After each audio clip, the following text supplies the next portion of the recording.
Princess Saylara had always known her life was shaped by expectations she could never meet. In the Vairathi Imperium, royal children were raised to believe they existed for a purpose: to strengthen alliances, continue the bloodline, and prove the power of their ancient empire. But Saylara, delicate in appearance and quiet in nature, carried a secret the entire court whispered about: she could not produce an heir. The royal healers had studied her since childhood, and every one of them delivered the same judgment: she was infertile. For a princess, it was the worst kind of flaw. One that followed her like a shadow. One that made her father treat her more like a failed duty than a daughter. So when the Imperium announced that she would be offered in marriage to a human, she was not surprised. The alliance with humanity was fragile, and the king needed a gesture strong enough to keep the peace. Giving away the infertile princess as a diplomatic bride cost him nothing. To Saylara, it felt like being traded away, but she accepted it quietly. She had grown used to hiding disappointment behind calm eyes. Commander Elias Ward, the human chosen to marry her, was nothing like what she imagined. Humans, the Vairathi often said, were unpredictable, emotional, and too new to the galactic stage to be trusted. Saylara expected loudness and arrogance. Instead, when she first saw him during the ceremonial handover on the capital station, he stood tall but relaxed, carrying himself with a kind of warmth she was unprepared for. His eyes held curiosity, not judgment, and when he bowed to her, it was with genuine respect. Their union was official, but not romantic. It was a political bond, a symbol for two species trying to avoid another decade of tension. Elias understood this just as well as she did. He spoke to her gently, only when necessary, and always made sure she felt comfortable. He never treated her like a burden or a tool of diplomacy, which confused her at first. Vairathi nobles rarely showed kindness unless they wanted something.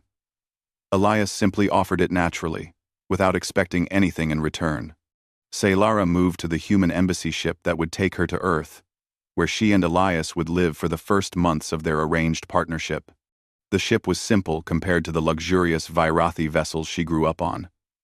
But it felt strangely peaceful. Humans laughed often, worked with energy, and greeted her with polite interest. She never saw fear or pity in their eyes, things she had become used to among her own people. The humans had been carefully instructed on how to behave around a Vairathi royal, but even then, their friendliness seemed genuine. During the journey, Elias made efforts to include her in routine decisions, always asking her opinion, even when she knew he didn't have to. She spent hours observing human crew members as they worked, fascinated by the way they improvised solutions to problems. Vairathi culture valued perfection, precision, and centuries-old methods. Humans, on the other hand, learned from mistakes, argued openly, and created ideas on the spot. Their adaptability had always made the Vairathi nervous, but Saylara found it refreshing. As days turned into weeks, she began speaking more, sharing thoughts she had kept locked away for years. She told Elias about the expectations placed on her, about the shame of infertility, and how the royal court saw her as little more than a symbol. Elias listened with steady attention, never interrupting, and never treating her condition as something shameful. He told her about Earth, about ordinary people, about how humans believed family was more than bloodlines. She did not fully understand it, but his words settled softly in her chest. One evening, after a long navigation briefing, Saylara found herself unable to sleep. She wandered quietly through the ship until she reached the observation deck, where the stars stretched across the black sky like glowing rivers. Elias stood there alone, hands clasped behind his back, watching the cosmic scenery. He looked peaceful, yet thoughtful, as if the universe whispered secrets only he could hear. She hesitated, then stepped forward. He noticed her and offered a small smile. "Couldn't sleep either?" he asked gently. She shook her head. "The ship hums differently tonight." He chuckled. "That's how you know it's a human vessel. We fix things at the last minute. Um, she didn't fully understand the humor, but the warmth in his voice eased her restlessness. They stood side by side, silently watching the drifting starlight. "You don't have to pretend for my sake," he said after a moment. "This situation, it can't be easy." She looked at him, surprised by his perception. "It is easier than I expected," she admitted softly. "Your people are kind." Elias nodded. "Humans are many things, sometimes too many things at once. But we try." He paused, studying her expression.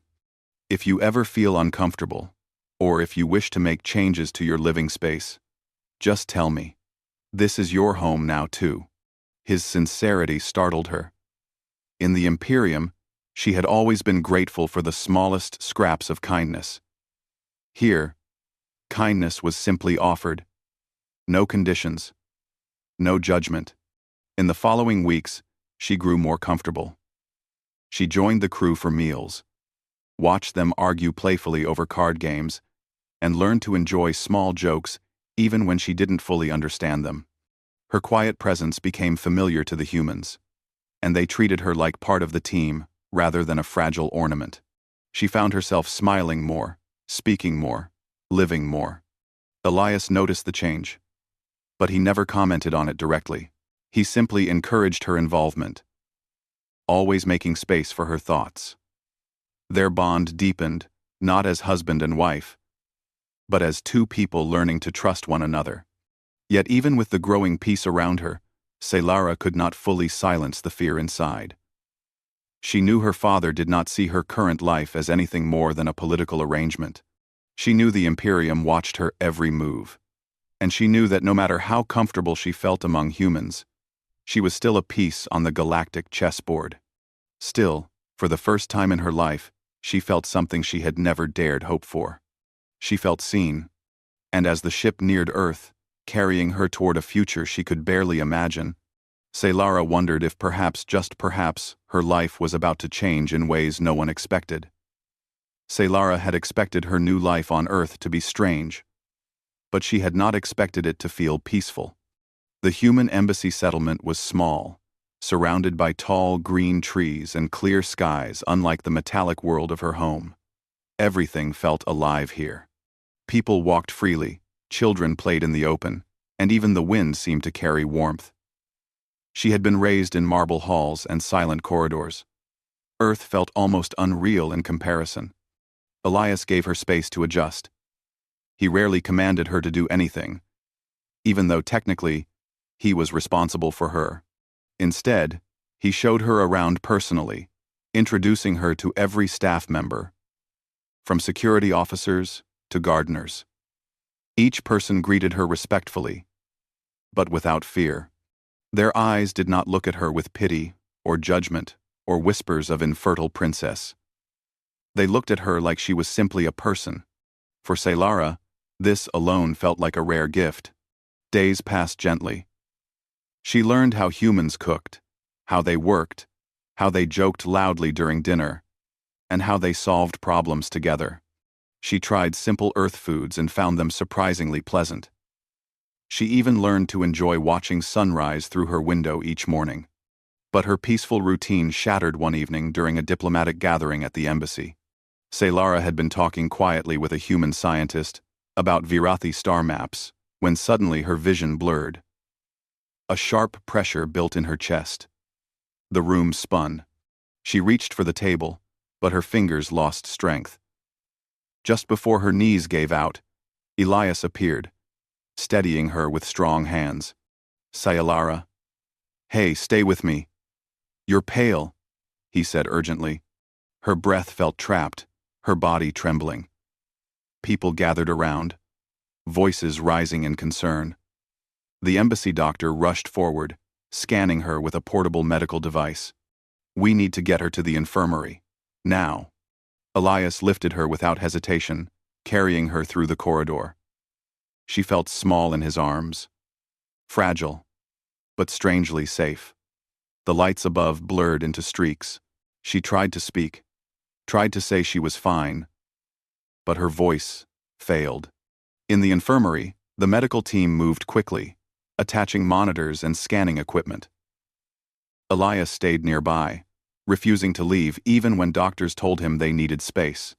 Saylara lay still, her breathing uneven, confused and frightened. She had never fainted before. Virathi bodies were resistant to illness. Something felt wrong, terribly wrong. After several tense minutes, the doctor returned, holding a tablet with shaky hands. His expression was not just surprised, it was stunned.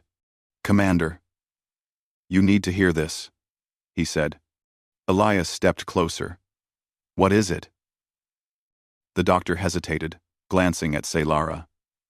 She watched them both anxiously. "There is no illness," the doctor said quietly. "No internal damage, no infection. Everything appears healthy." He paused, swallowing hard. "Her readings show early signs of pregnancy." The room fell silent. Elias's eyes widened. "That's not possible," the Imperium said. "I know," the doctor replied. "But the scans are clear. She is carrying a developing fetus. And everything looks stable." Saylara felt her heart stop. Her breath caught in her throat. Pregnancy. The word she had been told all her life she would never hear. She pushed herself up slightly, staring at the screen as the doctor turned it toward her. A tiny glowing shape floated within her, small and faint, but unmistakably alive. Her hands trembled. "How?"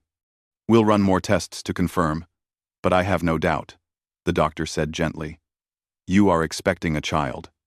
Saylara's mind spun in disbelief. She had lived her entire life under the heavy shadow of infertility. The royal healers had examined her endlessly, repeating the same conclusion. Impossible. And now, this. Elias moved to her side slowly, unsure if he should speak. She looked at him. Her eyes filled with confusion and fear. "I didn't know," she whispered.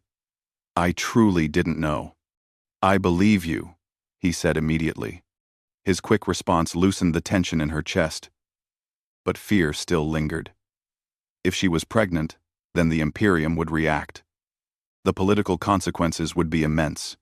Within hours, the news reached the Virathi embassy on Earth. By morning, the entire galactic network buzzed with rumors. Some claimed it was a miracle. Others suggested human interference. Many shouted that it was a threat. Saylara sat in her room, hands clasped tightly, listening to the distant noise of reporters outside the gates. The pregnancy had spread like a wildfire. The public wanted answers. The Virathi diplomats demanded explanations. Her father's personal fleet had already activated long-range communications. Fear settled deep in her stomach. She knew her father. King Valkor would not see this as a blessing.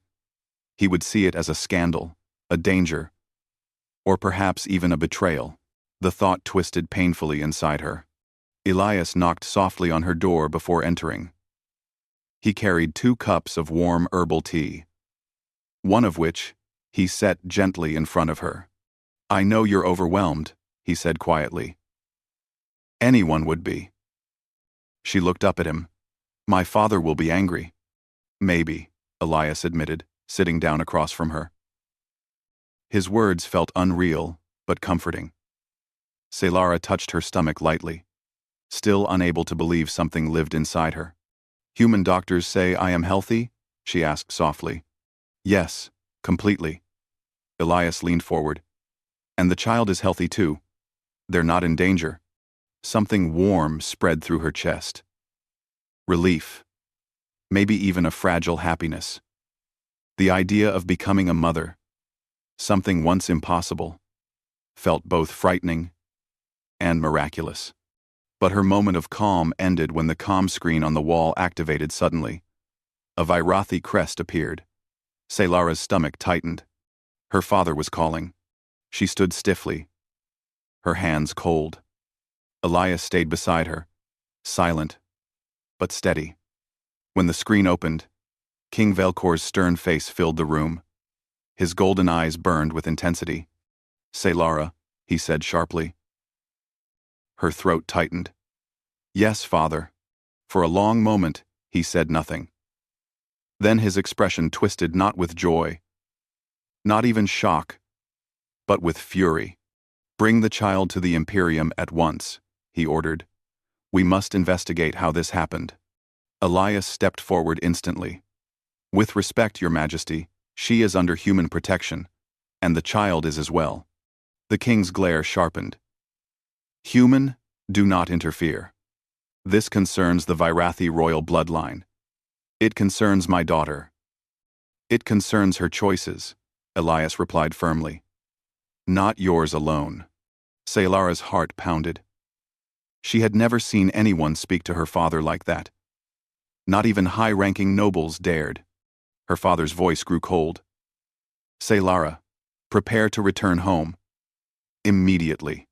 She lifted her chin slowly, something she had never done before in his presence. "No," she said softly. The king froze. "I am not leaving," she continued. "And I am not giving up my child."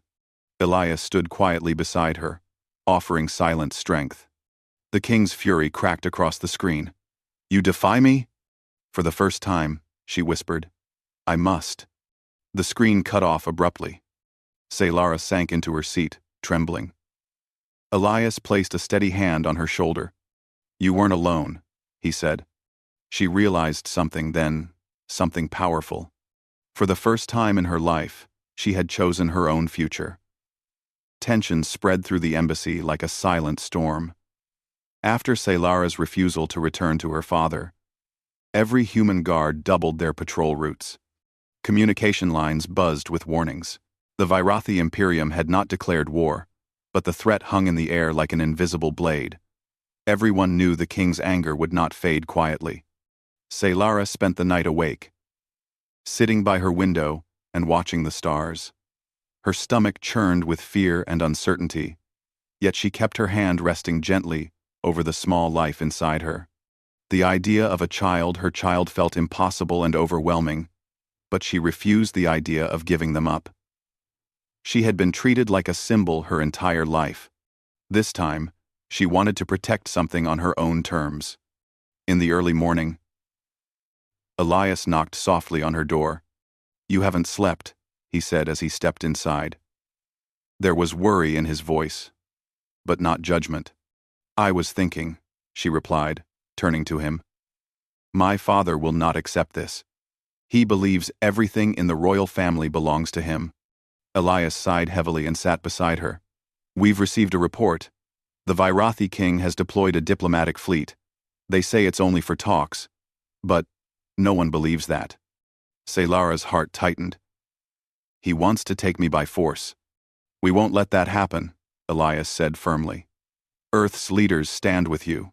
They see the situation clearly." She met his eyes. "Why?" "My problem does not belong to your people." His answer came without hesitation. "Because you belong here now. Because we protect our own. And because no one should be treated as property." The simple honesty in his voice warmed a part of her that had always remained cold. She nodded slowly. Later that day, a meeting took place in the embassy's main hall. Human diplomats gathered around a circular table full of screens and data sheets. Saylara sat quietly next to Elias, listening as the officials discussed strategies. "King Valcor will demand immediate turnover," one ambassador said. "If we refuse, he may consider it a challenge to the Imperium's authority." "He already does," another muttered. "The fact that the princess is pregnant with a human's child, whether naturally or by chance, terrifies him." Saylara lowered her eyes. She still struggled to accept that her father saw her pregnancy as a political threat, not a miracle.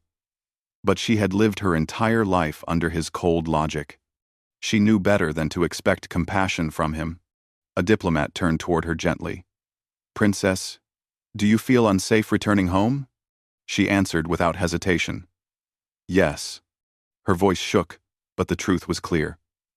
Elias placed his hand on the table, close to hers, not touching, but offering silent reassurance.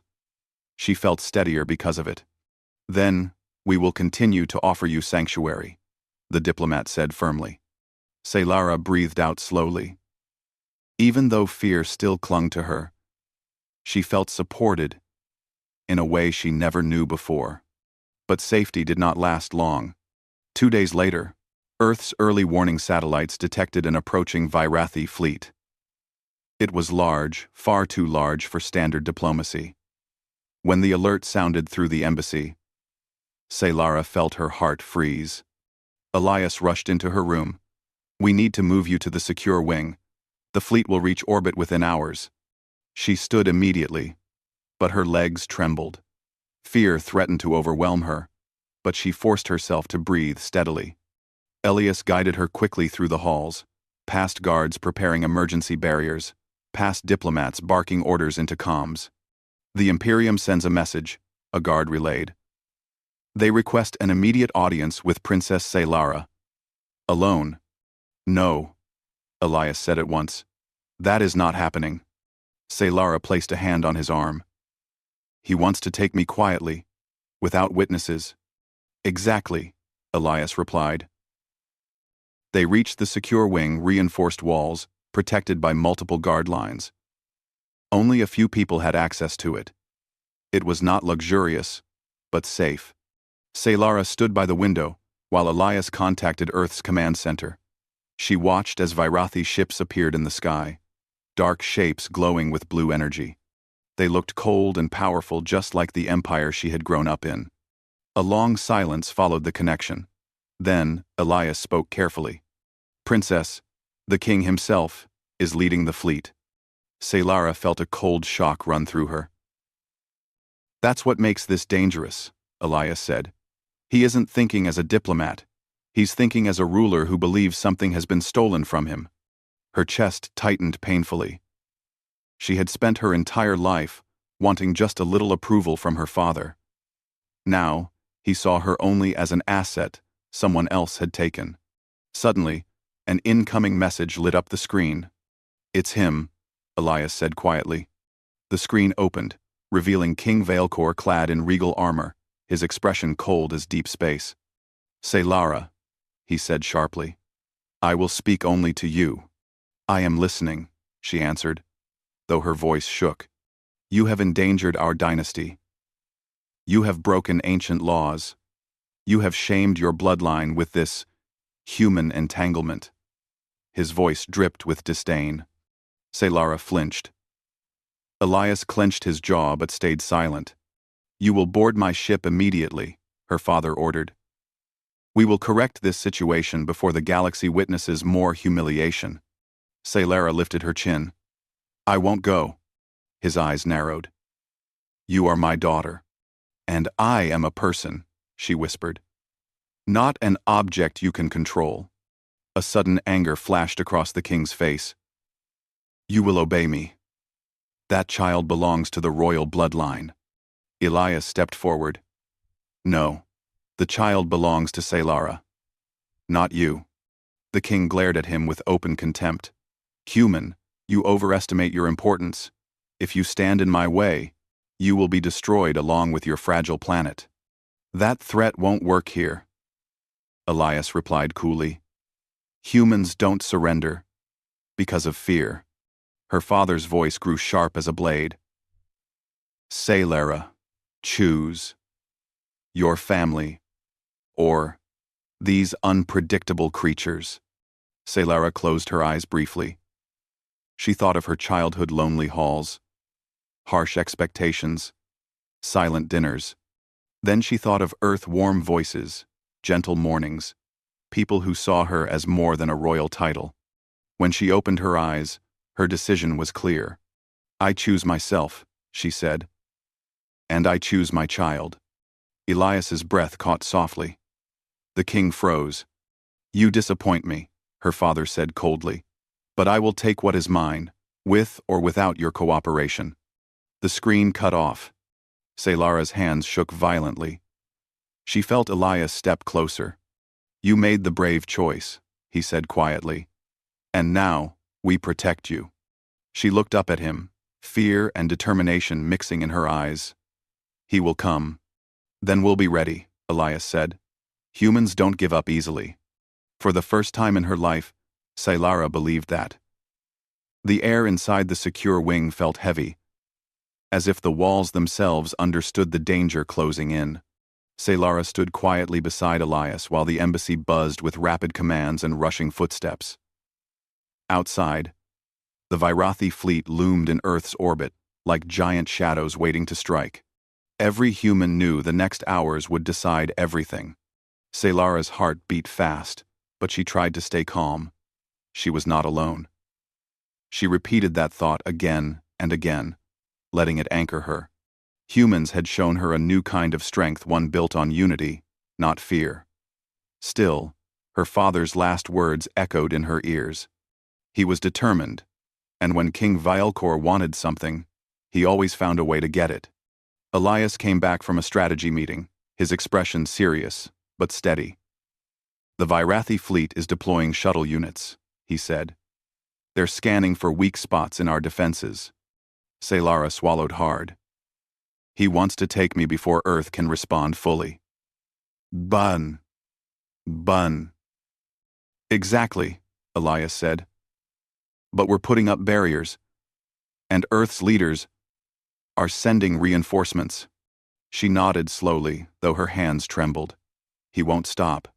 No, Elias agreed softly, but neither will we.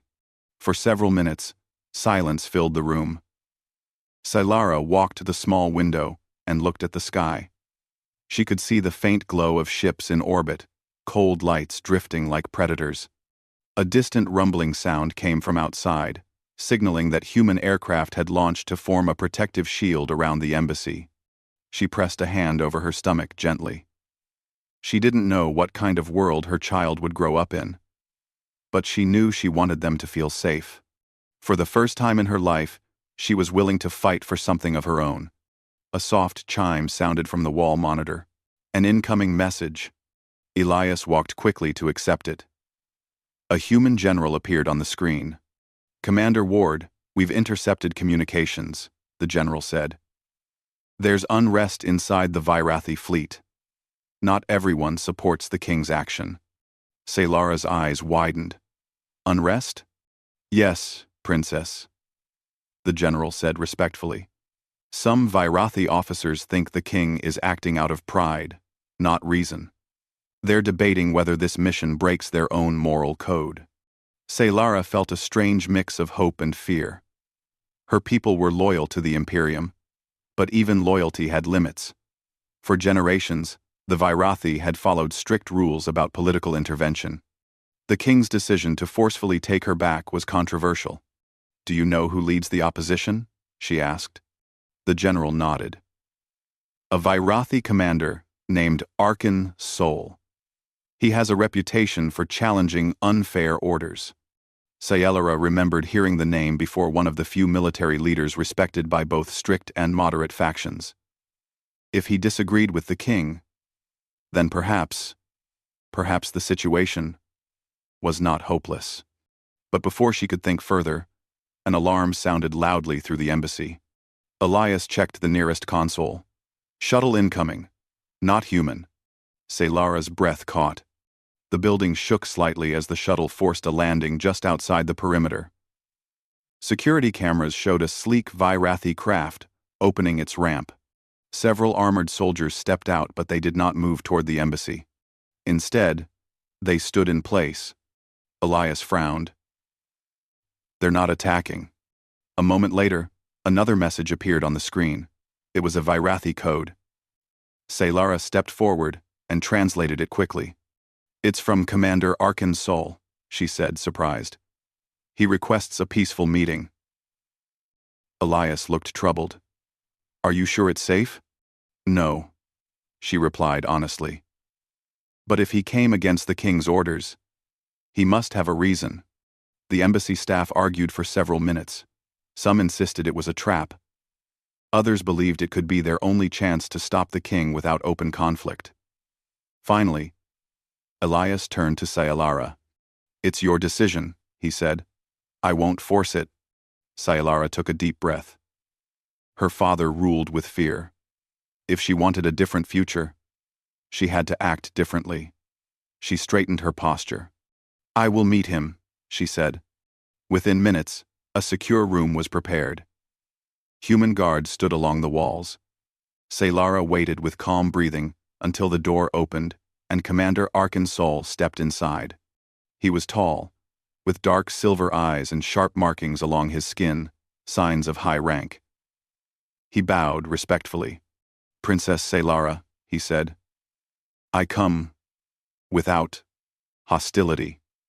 She nodded. Arkan's expression was grave. "The king endangers the Imperium. His anger makes him blind. Many officers believe he will start a war without cause." Saylara folded her hands. "He wants my child." "Yes," Arkan said. "But his claim is unjust. You chose your own path, and no law gives him permission to take you by force. Some of us believe you deserve protection, even from your own king." Elias watched closely. "Are you offering support?" Arkan nodded. "If you allow it, my soldiers and I will not fight humans. We will not harm Earth. We only want to prevent our king from acting without reason." Saylara felt something shift inside her, relief, gratitude, and deep sadness, all at once. "Thank you," she said softly. "I did not think any of my people would stand for me." "You have more supporters than you know," Arkan replied. "But fear keeps them silent." Another alarm sounded suddenly. Elias checked a screen and his face tightened.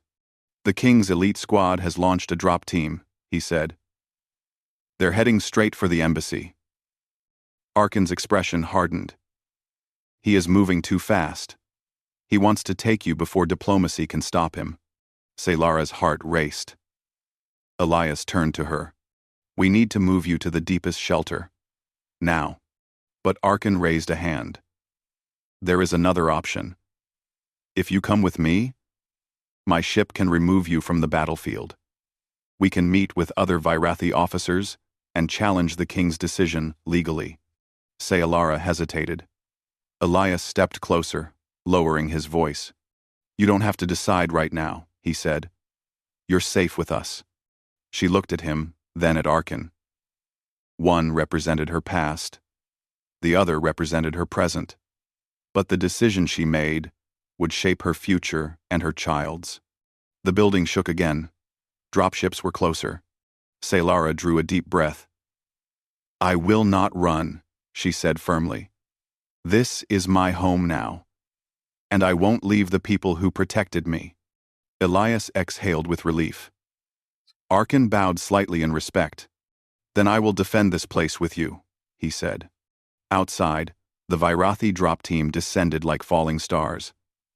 Earth's defenses activated. Humans and loyal Virathi stood together, preparing for a conflict born from the rage of one king. Saylara placed her hand over her stomach and whispered to herself, "No more fear." She chose her stand. The sky above the embassy roared with engines as Virathi dropships pushed through Earth's defensive fire. Bright streaks lit the clouds, and explosions shook the ground like distant thunder. Inside the secure wing, Saylara watched the trembling walls, her breath tight but steady. She knew her father's elite soldiers were trained to take anyone, alive or not. They followed orders with absolute loyalty, and they would not stop until she was in their hands. But for the first time in her life, she was not alone. Human guards formed strong defensive lines. Earth's aircraft circled above, and Arkansol, one of the Imperium's most respected commanders, now stood ready to fight against his own king to protect her. Elias tightened his vest and checked his weapon. He stood close to Saylara, offering a reassuring nod. "No matter what happens," he said, "we're not letting them take you." Saylara met his eyes. Fear still lived inside her, but now it was balanced by something stronger: determination. "I chose this place," she said quietly, "and I will face whatever comes." The ground shook again, harder this time. The overhead lights flickered. Arkan moved swiftly to a console and examined the readings. The elite team has landed outside the eastern barrier, he announced. They are preparing to breach. Elias cursed under his breath. They're fast. Too fast, Arkan agreed. They act without diplomacy. This is no longer an official mission. This is a kidnapping attempt. Saylara lowered her eyes. My father thinks fear will make me surrender. And he is wrong, Arkan said firmly. Today, he will learn that. The embassy intercom buzzed. A human officer's voice sounded urgent. Commander Ward, Princess, the enemy has begun cutting through the outer wall. We're holding the line, but we need you both in the lower shelter. Elias looked at Saylara. We're moving. She nodded. Arkan joined them without hesitation, and the three hurried through reinforced corridors as the walls shook with every impact. Soldiers saluted as they passed, their expressions filled with determination. None of them doubted why they fought. They weren't defending a political agreement anymore. They were defending a person, a mother-to-be, who simply wanted the right to choose her own life. As they approached the lower shelter, a sudden blast echoed from somewhere above. Dust fell from the ceiling. Alarms blared. A guard rushed toward them, panic in his eyes. They breached the east wing. Elite units are inside. Elias drew Saylara closer. Stay behind me. Arkan stepped forward, his posture sharp and controlled. Their orders will be to capture, not kill. They will move fast. But they underestimate your strength. The corridor lights dimmed as power rerouted to emergency systems. Through the echoes of footsteps and distant shouting, Saylara felt her heartbeat matching the rhythm of chaos. Suddenly, a group of armored Virathi soldiers appeared at the far end of the hallway. Their armor shimmered with blue energy, and their visors glowed. They spotted Saylara instantly. There, one shouted. Secure the princess. Arkan moved first, stepping into their path. You will go no further, he said, his voice calm but commanding. The soldiers hesitated. Recognition flickered in their stance. Commander Arkan, one said, startled. You stand against us? I stand against injustice, Arkan replied. The king's order is unlawful. Stand down. The soldiers shifted uncertainly. Arkan was a superior officer, trained in the highest ranks of honor. But they were following the king's direct command. Conflict flashed in their eyes. Before they could decide, Elias pulled Saylara back toward a side passage. Move. Now. The soldiers noticed and advanced. Stop! By order of the king! Arkan blocked them, engaging in combat with quick, precise movements. His strikes were clean, controlled, meant to disarm, not injure. The hallway rang with the sound of metal hitting metal. Go! Arkan shouted. I'll hold them. Elias pulled Saylara into the side corridor. Guards joined them, forming a protective shield as they rushed toward the main shelter. Saylara looked back once, seeing Arkan holding the line alone, and a deep ache filled her heart. She hoped he would survive. As they ran, she felt a sharp twist in her stomach. She froze, gasping. Elias stopped immediately. Saylara? I think it's stress, she said, pressing a hand over her stomach. I'm fine. A guard peeked around the corner. Sir, more enemy units incoming. Elias steadied her. We have to keep moving. They reached the final door to the underground shelter, just as another explosion shook the building. Guards ushered Saylara inside as Elias prepared to seal the door. But before he could close it, a shadow appeared in the smoke-filled hallway. A tall figure stepped forward. King Vilcor himself. His armor gleamed with royal markings, and his eyes burned with cold fury. Saylara, he called. Come to me. Now. Her breath caught. She had never seen him this close outside the palace. His presence felt like ice spreading through the air. Elias stepped in front of her, blocking the king's view. She's not going anywhere. The king's expression darkened. Human? You dare stand between a king and his blood? Someone has to, Elias replied. The king raised his arm, ready to command his soldiers. But Solara stepped forward slightly, her voice surprisingly steady. Father, she said, stop this. He turned his gaze to her sharply. You have shamed our name. That child is mine, she said, her voice firm. Not yours to claim. The king's jaw tightened. You cannot make decisions alone. You never could. Those words cut deep, but Solara didn't waver. I can now. King Velkor stepped closer. Guards aimed their weapons, tension high. You will return with me, he said, or I will take you by force.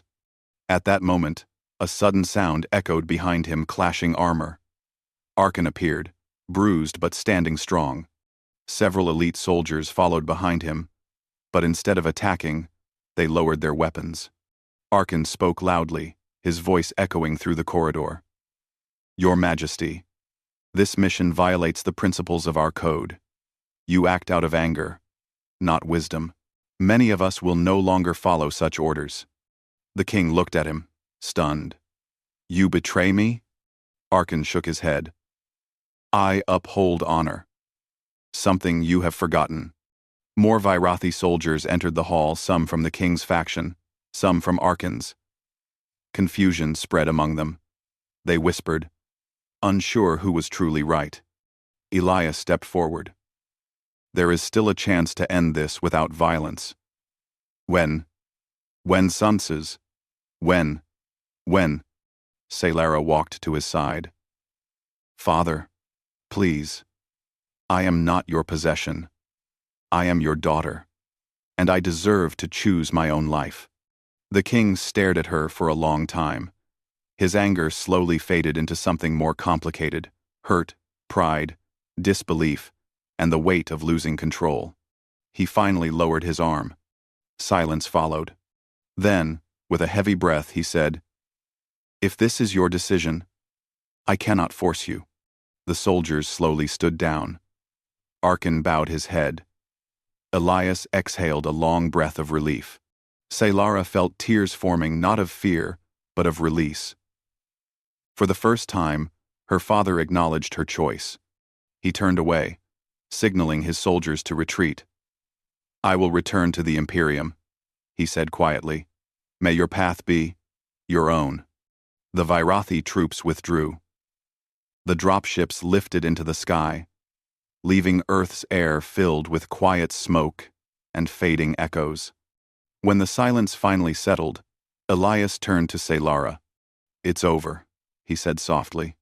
She placed a hand on her stomach, feeling the gentle warmth there. No, she whispered with a small smile. It's just beginning. And for the first time in her life, Solara felt truly free.